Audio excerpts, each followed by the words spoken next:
নদিয়ায় ১২ নম্বর জাতীয় সড়কের ওপর গ্যাস বোঝাই ট্রাঙ্কার উল্টে বিপত্তি।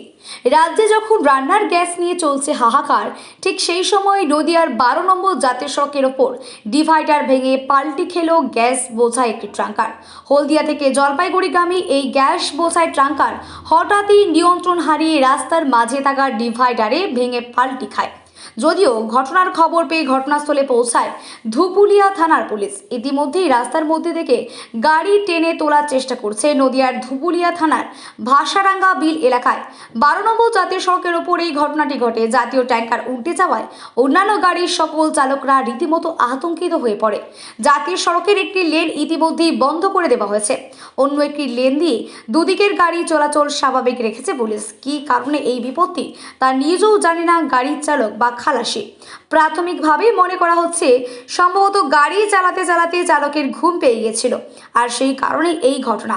যদিও গোটা পরিস্থিতির ওপর নজর রয়েছে পুলিশের। দাদা, আপনার নাম কি? নাজির হোসেন। কোথা থেকে আসছেন আপনি? হলদিয়া থেকে। কোথায় যাচ্ছিলেন? জলপাইগুড়ি। এই ট্যাঙ্কারে কি গ্যাস লোড আছে পুরো? হ্যাঁ, গ্যাস লোড আছে।